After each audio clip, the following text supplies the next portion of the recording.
Hello everyone, welcome to my channel. कैसे हैं आप सब? उम्मीद है आप सब बहुत अच्छे होंगे, मस्त होंगे। जैसा कि आप जानते हैं हम क्या पढ़ रहे हैं, कोशिका। पहले वीडियो में मैंने आपको कोशिका के बारे में बताया कि कोशिका की उत्पत्ति कैसे हुई, कोशिका की खोज किसने की, लिविंग सेल या नॉन लिविंग सेल दोनों की खोज किसने की, इसके बारे में मैंने बताया।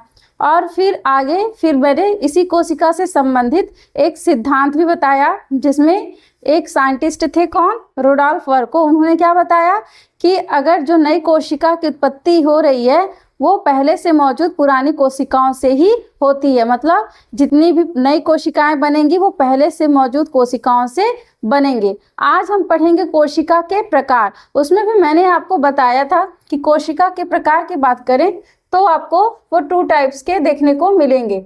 जैसे कि सबसे पहले मैंने क्या बताया था आपको, प्रोकैरियोट्स, और एक बताया था मैंने यूकैरियोट्स। ठीक है, तो अब जैसे मान लीजिए कोई भी जितने भी लिविंग कोई भी जीव जंतु हैं, जब वो जन्म लेते हैं, मतलब जब वो पैदा होते हैं, तो सबसे पहले अब क्या सारे सेल ऑर्गेनेल्स, मतलब जितने भी उनके कोशिकांग है, तुरंत उनका डेवलपमेंट होता नहीं है, धीरे धीरे करके उनका डेवलपमेंट होता है। तो ऐसे ही कोशिका भी है। तो कोशिका की बात करें, कोशिका को इंग्लिश में क्या बोलते हैं? सेल बोलते हैं। ठीक है, तो इनके डेवलपमेंट की बात करें तो पहले एक बेसिक कोशिका बनता है, मतलब पहले एक बेसिक सेल बनता है, फिर धीरे धीरे करके इस कोशिका में जितने भी सेल ऑर्गेनेल्स हैं उनका डेवलपमेंट होता है। तो अगर आप जब सबसे पहले बेसिक सेल देखेंगे, मतलब बात करें बेसिक सेल की, तो आपको पहले कुछ इस प्रकार,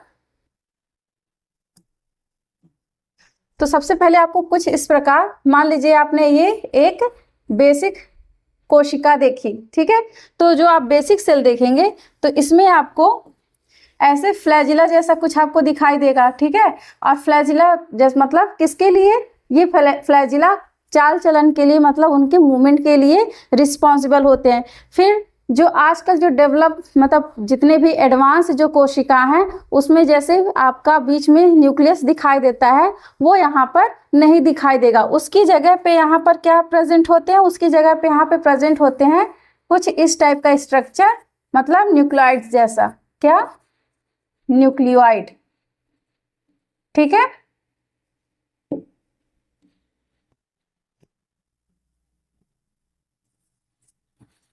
न्यूक्लियोइड प्रेजेंट होगा।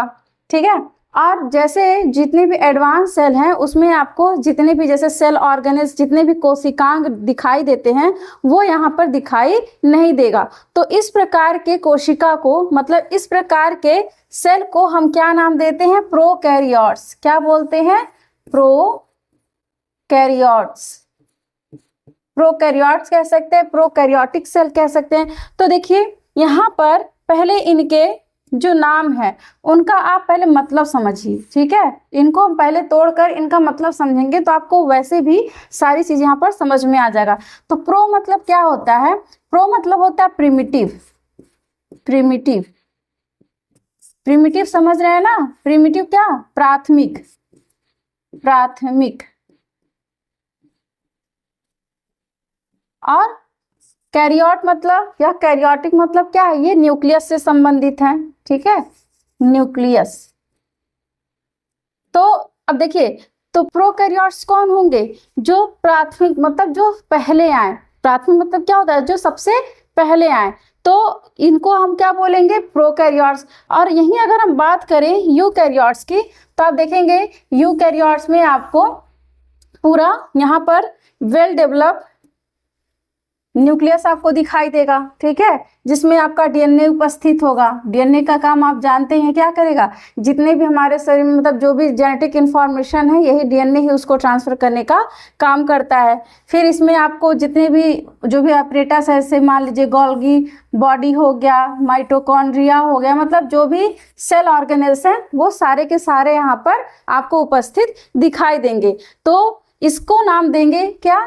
दूसरा जो आपका सेल हो गया वो किस टाइप का हो गया? यूकैरियोट्स। यूकैरियोट्स। तो यूकैरियोट्स, तो यू मतलब जब भी देखिए साइंस में जब भी यू आता है तो यू का मतलब होता है ट्रू। यू का मतलब क्या होता है? ट्रू। और ट्रू मतलब सत्य। ठीक है, और कैरियोट मतलब समझ रहे हैं न्यूक्लियस, न्यूक्लियस का ये केंद्रक कह सकते हैं, नाभिक कह सकते हैं, ठीक है। तो जहां पर आपको सत्य केंद्रक मतलब ट्रू न्यूक्लियस जहां पे देखने को मिलेंगे तो वो होता है आपका यूकैरियोट्स। तो ये हो गए आपके प्रोकैरियोट्स और ये हो गए यूकैरियोट्स। तो याद रखिएगा प्रोकैरियोट्स मतलब प्रिमिटिव, जो प्राथमिक हैं आपके, जो सबसे पहले आए, फिर इन्हीं से ही डेवलपमेंट हुआ यूकैरियोट्स का, मतलब जहां पर आपको फिर ट्रू न्यूक्लियस दिखाई देंगे। तो इनके डिफरेंस की बात करें तो देखिए इनके अगर आप डिफरेंस देखेंगे तो आपको कुछ इस प्रकार दिखाई देगा। यहाँ पर देखिए, तो यहाँ पे देखिए पहले फीचर्स है, फिर ये उनके हेडिंग है। पहले मैंने प्रोकैरियोट्स के बारे में बताया, फिर यूकैरियोट्स के बारे में। तो अगर हम बात करें न्यूक्लियस का, सबसे पहले हम किसकी बात करेंगे? न्यूक्लियस मतलब केंद्रक, आप इसको केंद्रक भी कह सकते हैं और नाभिक भी कह सकते हैं। तो अब देखिए न्यूक्लियस के हिसाब से इनमें क्या अंतर है। तो याद रखिएगा प्रोकैरियोट्स में एब्सेंट होते हैं, ठीक है। एब्सेंट होते हैं मतलब ट्रू न्यूक्लियस नहीं होते, इसके जगह पे क्या प्रेजेंट होते हैं? यहाँ पे न्यूक्लाइड प्रेजेंट होते हैं। और यही बात करें यूकैरियोट्स में, तो यू में क्या होंगे? प्रेजेंट होंगे। यू मतलब क्या? True nucleus. यहाँ पर ट्रू न्यूक्लियस आपको दिखाई देंगे विथ न्यूक्लियर मेम्ब्रेन। याद रखिएगा जो न्यूक्लियस आपको उपस्थित दिखाई देंगे उसके ऊपर न्यूक्लियर एनवेलप मतलब न्यूक्लियर मेम्ब्रेन आपको दिखाई देगा। तो ये हो गया किसका? ये हो गया केंद्रक के आधार पर, ठीक है। फिर आते हैं साइज। साइज के आधार पर क्या अंतर है? तो साइज के आधार पर अब देखिए प्रो है, प्रिमिटिव है, तो स्मॉल तो होगा ही। तो इसकी साइज लगभग आपका कितना देखने को मिलेगा? 1 से लेकर 10 माइक्रोमीटर। फिर इसमें लेकिन देखेंगे ये लार्ज होता है, 10 to 100 माइक्रोन मीटर आपको देखने को मिलेगा। तो ये हो गया आपके सेल के आधार पर, मतलब साइज के आधार पर इनमें क्या अंतर है। फिर अब आगे आएंगे सेल टाइप, किस प्रकार का इसमें सेल उपस्थित होता है, ठीक है। तो अब इनका टाइप देखेंगे। तब टाइप के आधार पर देखिए क्या होता है, ये यूनिसेलुलर होते हैं, ठीक है, मतलब एक कोशिकीय होते हैं मोस्टली, और ये दोनों होते हैं, यूनि भी हो सकते हैं और मल्टी भी होते हैं। अभी मैं यूनि और मल्टी सेलुलर अभी मैं आपको आगे समझाऊंगी। फिर डीएनए की बात करें तो यहाँ पर डीएनए जो उपस्थित होता है वो सर्कुलर होता है। मतलब अगर बात करें जो आपका प्रोकैरियोट्स है तो इसमें जो डीएनए आपको दिखाई देगा वो मतलब सर्कुलर टाइप का, और इसी में हिस्टोन प्रोटीन आपको देखने को मिलेगा। तो देखिए अब सर्कुलर डीएनए आपको प्रिमिटिव टाइप में यानी कि प्रोकैरियोट्स में दिखाई देते हैं। लेकिन जो एडवांस सेल हैं मतलब जैसे यूकैरियोट्स हैं उसमें किस प्रकार का डीएनए दिखाई देता है? आप देखते होंगे, आपने देखा होगा कि अगर बात करें यूकैरियोट्स में तो किस तरह सा दिखाई देता है आपको? डबल हेलिक्स मतलब इस टाइप का। तो कुछ इस प्रकार का मतलब लीनियर आपको दिखाई देंगे। तो यहाँ पर क्या है? सर्कुलर दिखाई देंगे, और आपके यूकैरियोट्स में आपके लीनियर हो जाएंगे, enclose with in nuclear envelope. मतलब ये न्यूक्लियर एनवेलप में क्या होंगे? इनक्लोज होंगे, मतलब उसमें पैक होंगे। फिर आ गया ये आपका हो गया डीएनए के बेसिस पे। अब ऑर्गेनेल्स की बेसिस पे देखें क्या इसमें अंतर है। तो इसमें क्या है, ये देखिए सर्कुलर आपका वो इनक्लोज नहीं होता है मेम्ब्रेन में। तो अब ऑर्गेनेल्स में देखेंगे नो मेम्ब्रेन बाउंड ऑर्गेनेल्स, ठीक है, इसमें कोई भी जो मेम्ब्रेन बाउंड ऑर्गेनेल्स नहीं पाए जाते हैं। और यहाँ पर आपको यूकैरियोट्स में देखेंगे मेम्ब्रेन बाउंड ऑर्गेनेल्स आपको देखने को मिलेगा। तो ये हो गया किसके बेसिस पे? ऑर्गेनेल्स के बेसिस पे हो गया। फिर अब बात करते हैं सेल डिवीजन के बेसिस पे, ठीक है, कि मतलब कोशिका विभाजन के आधार पर इसमें क्या अंतर होता है, ठीक है। तो देखिए जब कोशिका डिवीजन की बात करें तो यहाँ पर इसमें आपको मोस्टली बाइनरी फिजन देखने को मिलेगा। अब बाइनरी फिजन क्या है? जैसे बाइनरी फिजन का मतलब हो गया, जैसे मान लीजिए आप एग्जांपल ले लीजिए अमीबा का, ठीक है, अमीबा मान लीजिए ये अमीबा है आपका, ठीक है। तो यही फिर क्या होंगे? इलोंगेट करेंगे। तो जब ये इलोंगेट करेंगे तो वो उनका साइज थोड़ा सा जब ऐसे ये क्या होंगे? ऐसे लार्ज हो जाएंगे, ठीक है। और इनके न्यूक्लियस भी कुछ इस प्रकार खिंचाव इसमें होगा, ठीक है। फिर ये आगे टूटकर दो न्यूक्लियस में बट जाएंगे, मतलब ये फिर से दो अमीबा में बट जाएंगे। तो इस प्रकार ये होते हैं बाइनरी फिजन, मतलब बाई, दो हाफ में ये क्या होते हैं, बट जाते हैं। तो इसमें आप जब भी देखेंगे तो इसमें आपको बाइनरी फिजन देखने को मिलेगा सिर्फ और सिर्फ, और इसमें माइटोसिस और मियोसिस, मतलब आपका समसूत्री और अर्धसूत्री दोनों विभाजन यहाँ पर देखने को मिलेगा। किसमें, यूकैरियोट्स में। प्रोकैरियोट्स में सिर्फ किस प्रकार का, बाइनरी फिजन। अब बात करते हैं राइबोसोम, मतलब राइबोसोम के आधार पर इसमें क्या डिफरेंसेस हैं। तो राइबोसोम जो होता है इसमें स्मॉल होगा, और किस टाइप का, 70S टाइप का, क्योंकि देखिए जो राइबोसोम होते हैं वो दो टाइप के होते हैं, एक होता है 70S राइबोसोम और आपका होता है एक 80S राइबोसोम। तो जो 70S राइबोसोम है वो आपको प्रोकैरियोट्स में देखने को मिलेगा, और यूकैरियोट्स में आपको 80S टाइप का राइबोसोम देखने को मिलेगा। हम अभी इनको आगे डिटेल में पढ़ाएंगे, जब ये टॉपिक आएगा माइटोकॉन्ड्रिया को भी डिटेल में पढ़ाएंगे, राइबोसोम को भी पढ़ाएंगे, मतलब पूरा बेसिक से लेके जितने भी इसमें जितने भी टॉपिक हैं सेल से रिलेटेड, जितने भी क्वेश्चन आपके कॉम्पिटिटिव एग्जाम में आते हैं, हम सारे पोर्शन को यहाँ पर कवर कराएंगे, ठीक है। जिसको बिल्कुल भी नहीं आता होगा वो भी आज यहाँ पे इस क्लास से सारी उसकी जितने भी डाउट हैं सारे क्लियर हो जाएंगे। तो यहाँ पर याद रखिएगा, जो आपका प्रोकैरियोट्स है उसमें हमेशा 70S टाइप का ही राइबोसोम देखने को मिलेगा, और यूकैरियोट्स में आपके 80S टाइप के राइबोसोम। फिर एग्जाम्पल भी लिख लीजिएगा कुछ, मान लीजिए बैक्टीरिया हो गया, आर्किया हो गया, मतलब आर्की बैक्टीरिया हो गए, ठीक है। प्रोटोजोआ जितने लगभग, वो भी सारे नहीं लेकिन कुछ प्रोटोजोअन्स भी आपके क्या है, इसी में ही आते हैं। और यूकैरियोट्स में आपके प्लांट आ जाते हैं, एनिमल आ जाते हैं, फंजाई, प्रोटिस्टा, ये सब किस में आ जाते हैं, आपके यूकैरियोट्स में। तो ये दोनों डिफरेंसेस आई होप आपको अच्छे से समझ में आ गया, ठीक है। तो अब आप प्रोकैरियोट्स यूकैरियोट्स में कभी कंफ्यूज मत होइएगा। प्रो मतलब समझ लीजिएगा जो प्राथमिक, जो पहले आया होगा। अब जो पहले आएगा तो उसमें तो कुछ डेवलपमेंट होगा नहीं, थोड़ा सा वो क्या होगा, प्रिमिटिव टाइप का होगा, ठीक है। तो उसमें कुछ ना कुछ कमियां होंगी। और यूकैरियोट्स मतलब जो वेल डेवलप होगा। अब देखिए ये बात हो गई किसकी, प्रोकैरियोट्स यूकैरियोट्स। अब देखिए यहीं पर सेल की एक और कैटेगरी आती है जिसको हम क्या बोलते हैं, यूनिसेलुलर, मल्टीसेलुलर। अब इसको देखें तो मान लीजिए ये हमारा सेल है, ठीक है, मान लीजिए सेल है। अब सेल को दो भागों में मैंने बांट दिया, लेकिन नंबर ऑफ सेल के अकॉर्डिंग हम सेल को दो भागों में बांट सकते हैं। एक आपका होता है यूनिसेलुलर, ठीक है, क्या होगा, यूनिसेलुलर, और एक आता है आपका मल्टीसेलुलर। मल्टीसेलुलर, अब देखिए यूनिसेलुलर का मतलब क्या, एक कोश की, यूनि मतलब क्या होता है, एक होता है, तो ये क्या हो जाएगा आपका, एक कोशिकीय।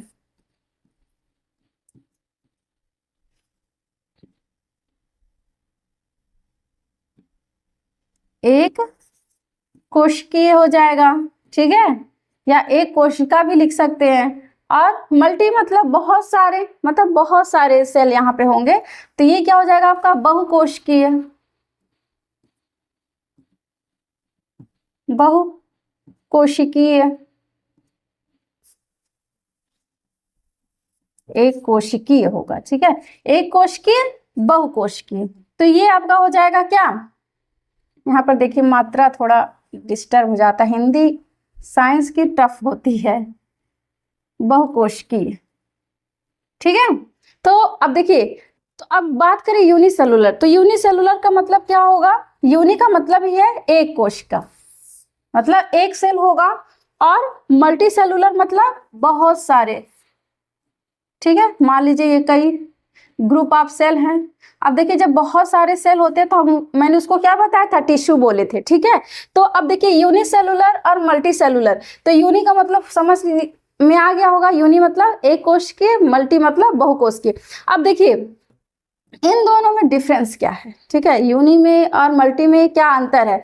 तो आप देखिए, जैसे मान लीजिए एग्जाम्पल से बताते हैं, मान लीजिए घर में आपके बहुत सारे मतलब परिवार हैं, फैमिली मेंबर हैं, बाय चांस मान लीजिए कोई आपके घर में नहीं है, आप अकेले हैं, तो अगर आप अकेले होंगे तो घर के जितने भी काम होंगे, ठीक है, तो वो सारे के सारे आपको अकेले करना है। चाहे वो खाना बनाना हो, चाहे कपड़ा धुलना हो, चाहे आपको पढ़ाई करना हो, चाहे आपको मार्केट का समय कोई भी काम करना हो, बाहर का काम देखना, जो भी होगा वो सारा काम आपको अकेले करना होगा, ठीक है। तो ठीक इसी प्रकार जो ये आपका एक कोश की मतलब जो यूनिसेलुलर मतलब एक जो सेल होगा तो वो सारे काम अकेले ही करेगा। अकेले मतलब ये अकेले ही रिस्पिरेशन करेगा, मतलब इसी एक ही कोशिका से सारे काम होंगे। मतलब रिस्पिरेशन भी मतलब जो श्वसन का काम है यही एक ही सेल करेगा, चाहे पाचन हुआ तो भी यही सेल करेगा। मतलब जितने भी काम है, खाने का, बनाने का, जो भी काम है ये कौन करेगा, सिर्फ एक ही सेल के अंदर होगा। मतलब इसके लिए सिर्फ एक ही सेल रिस्पॉन्सिबल होगा।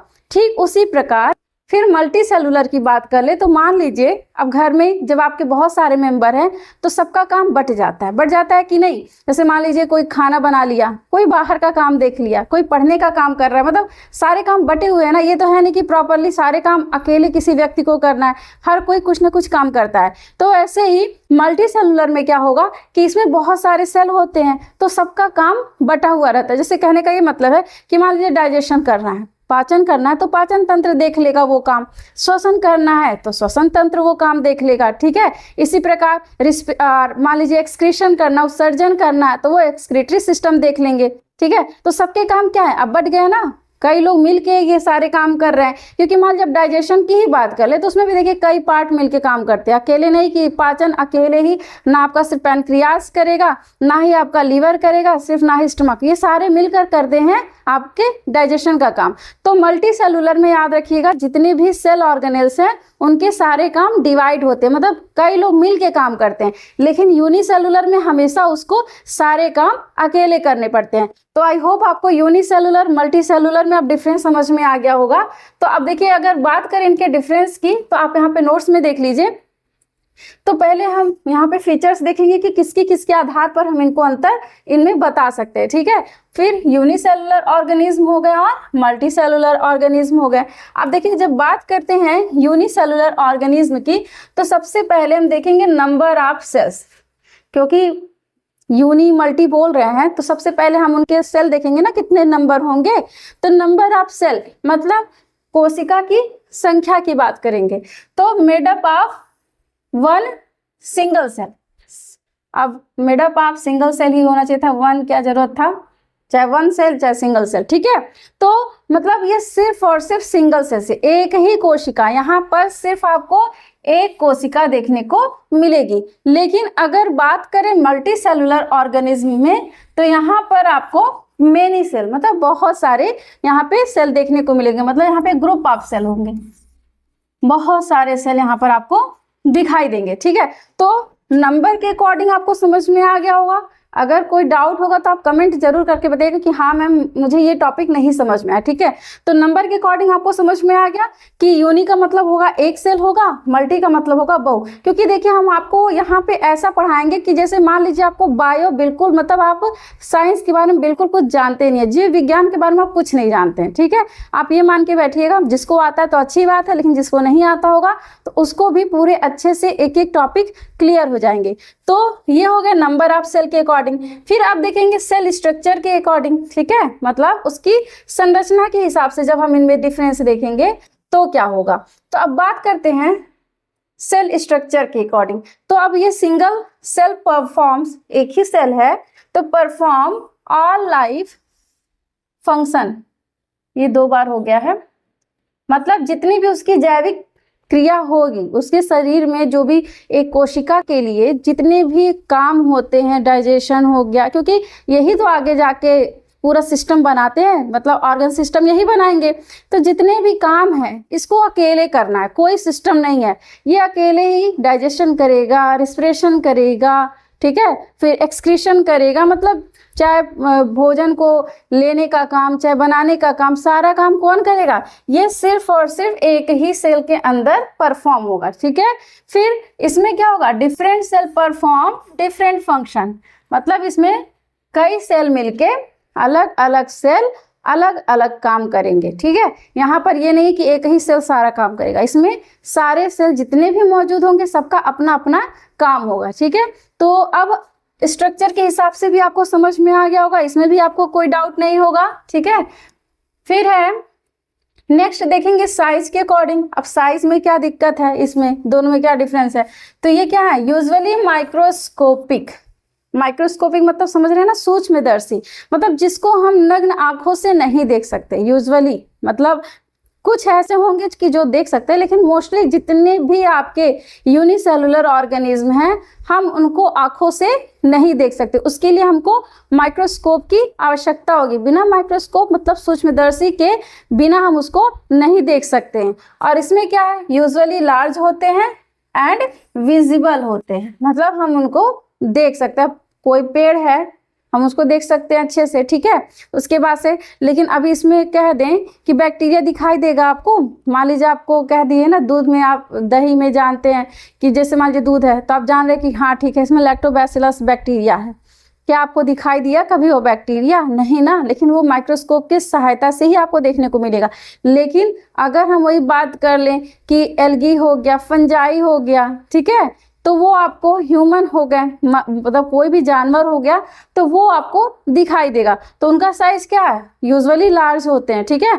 तो साइज के अकॉर्डिंग भी आपको समझ में आ गया। अब अगला चलते हैं रिप्रोडक्शन के अकॉर्डिंग क्या डिफरेंस है, ठीक है। तो अब रिप्रोडक्शन के हिसाब से देखेंगे तो इसमें मोस्टली एसेक्सुअल रिप्रोडक्शन देखने को मिलता है। तो एसेक्सुअल मतलब क्या, अलैंगिक,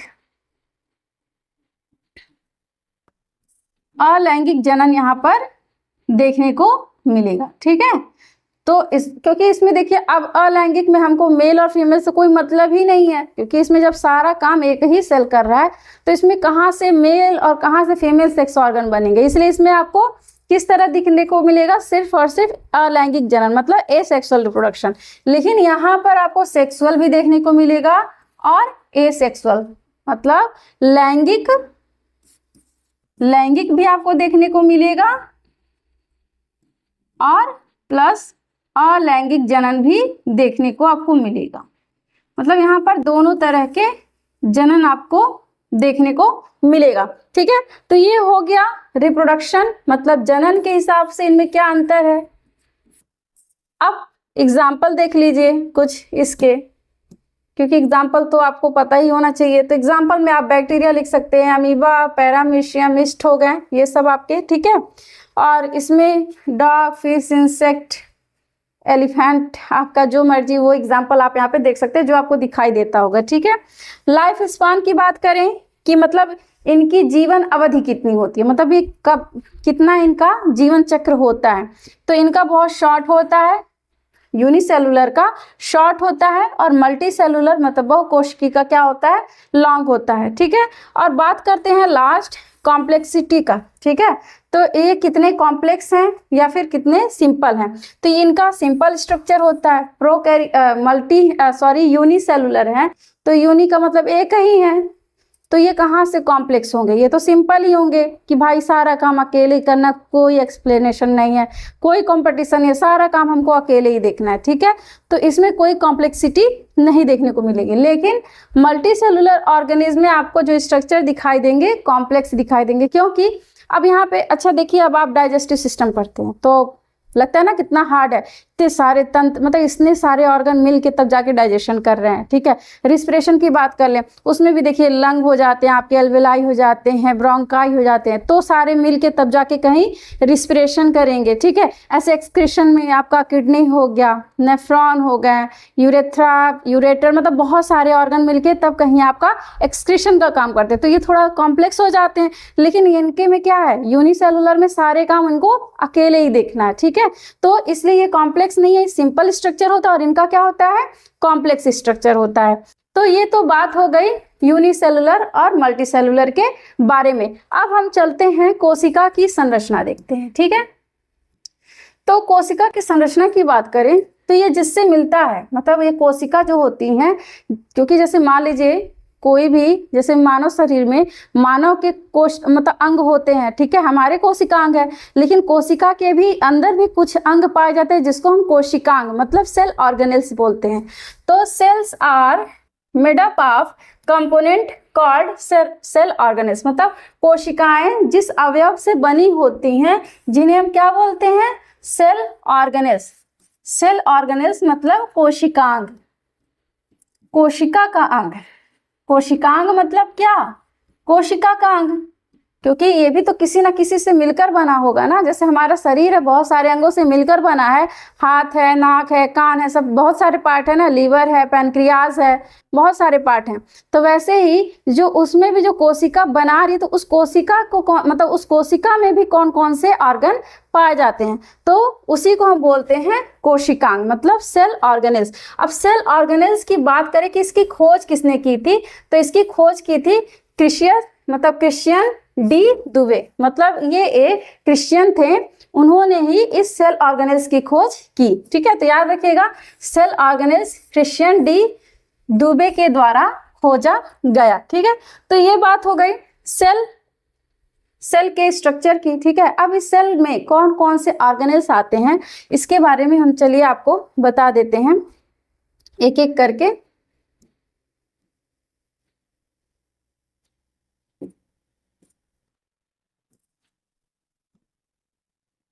तो मान लीजिए ये आपका एक कोई सेल है, ठीक है, क्या है, एक कोई सेल है। एक फिर से बनाते हैं,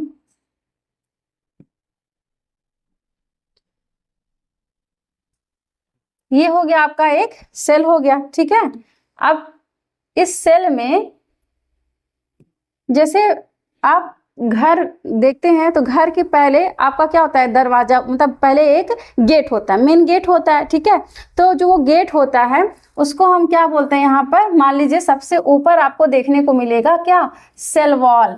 क्या देखने को मिलता है, सेल वॉल।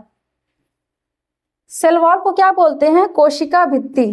क्या बोलते हैं, कोशिका भित्ति।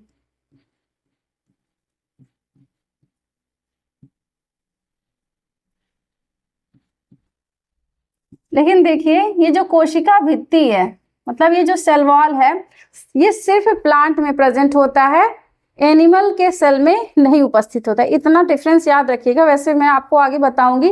लेकिन जो सेल वॉल है सिर्फ और सिर्फ एक किसका कैरेक्टरिस्टिक फीचर है, सिर्फ प्लांट सेल का। ठीक है, लेकिन जितने भी एनिमल है उसमें आपको सेल वॉल देखने को नहीं मिलेगा। ठीक है, तो ये मान लीजिए घर का मेन गेट हो गया। अब इसके बाद फिर जब आप घर में इंटर करते हैं तो एक गेट और होता है, मतलब दरवाजे होते हैं। तो इसके लिए एक यहाँ पे एक लेयर आपको और दिखाई देगी जिसको बोलते हैं सेल मेम्ब्रेन। ये क्या है आपका, एक सेल मेम्ब्रेन, कुछ इस प्रकार दिखाई देगा। ठीक है, इसको क्या बोलेंगे, सेल मेम्ब्रेन।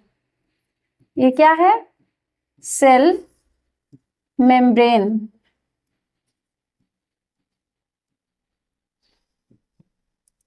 सेल मेम्ब्रेन को बोलते हैं क्या, कोशिका झिल्ली। कोशिका झिल्ली। अब देखिए कोशिका झिल्ली जो है ये सभी, चाहे वो एनिमल हो या प्लांट हो, ये सभी में देखने को मिलेगा। मतलब सेल वॉल सिर्फ और सिर्फ प्लांट का कैरेक्टरिस्टिक फीचर है, लेकिन सेल मेम्ब्रेन दोनों में दिखाई देगा, प्लांट में भी दिखाई देगा और एनिमल में। ठीक है, अब मान लीजिए जैसे आप घर में एंट्री करते हैं तो जैसे हर घर में एक मुखिया होते हैं, चाहे वो आपके दादाजी हो, पिताजी हो, ठीक है, कोई ना कोई एक गार्जियन होते हैं ना। तो ऐसे ही इसमें भी एक मुखिया बैठा होता है जिसको बोलते हैं न्यूक्लियस। क्या बोलेंगे, न्यूक्लियस। ये क्या है, इस सेल का मुखिया। जैसे मान लीजिए अगर आप कहते हैं ना कि हमारे शरीर का मुखिया कौन है, ठीक है, तो हमारे शरीर को कौन नियंत्रित करता है, तो हमारा मस्तिष्क है। तो जिस प्रकार हमारा ब्रेन हमारे शरीर का मुखिया है, उसी प्रकार सेल का मुखिया मतलब सेल का मेन, सेल का नियंत्रण कौन करता है, यही केंद्रक करता है। कौन करेगा, केंद्रक। केंद्रक मतलब न्यूक्लियस। न्यूक्लियस जिसको हिंदी में क्या बोलेंगे, केंद्रक। ठीक है, केंद्रक भी बोल सकते हैं और नाभिक भी बोल सकते हैं। अब देखिए ठीक इसी केंद्रक से लगा हुआ आपको एक स्ट्रक्चर दिखाई देगा, यहाँ पर एक स्ट्रक्चर दिखाई देगा जिसको बोलते हैं एंडोप्लाज्मिक रेटिकुलम। क्या बोलते हैं? Endoplasmic reticulum. क्या नाम है इसका? Endoplasmic reticulum.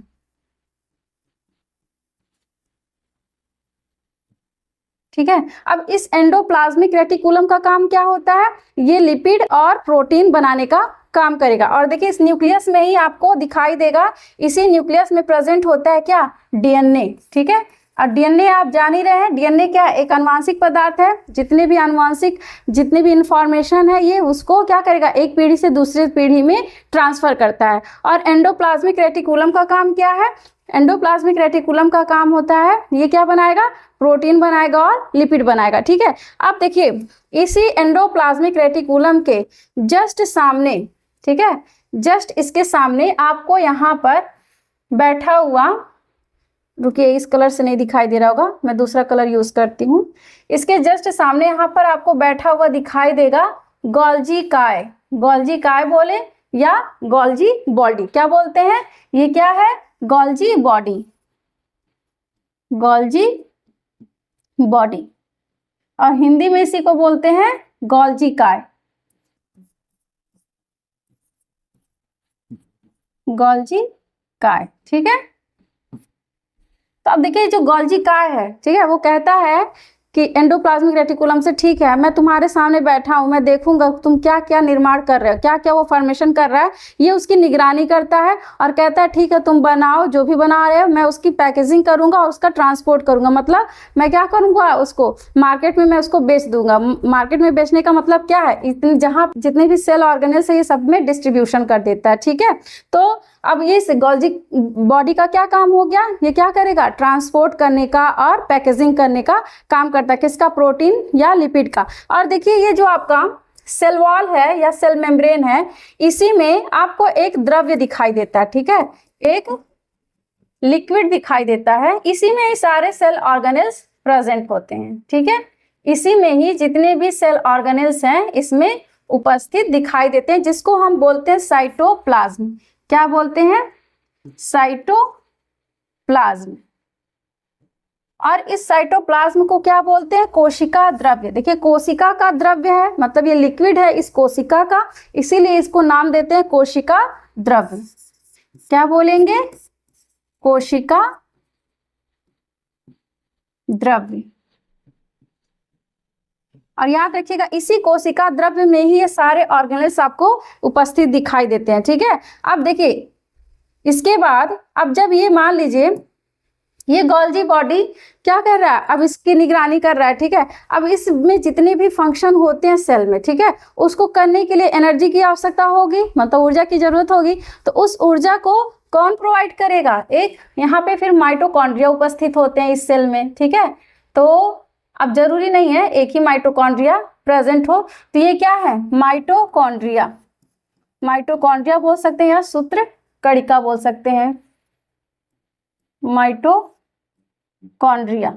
ठीक है, तो ये क्या करेंगे? ये एनर्जी प्रोवाइड करते हैं। ठीक है, इसीलिए याद रखिएगा माइटोकॉन्ड्रिया को क्या बोलते हैं? पूछते हैं कि सेल का या फिर कोशिका का पावर हाउस किसे कहते हैं? तो इसी यानी कि कोशिका का ऊर्जा गृह किसे बोलते हैं? तो माइटोकॉन्ड्रिया को। हम सारे सेल ऑर्गेनेल्स को डिटेल में एक एक करके सबको जरूर पढ़ेंगे। ठीक है, फिर इसके अलावा इसी में राइबोसोम उपस्थित होते हैं, वेसिकल्स पाए जाते हैं। ठीक है, बहुत सारे इसमें और भी पार्ट पाए जाते हैं।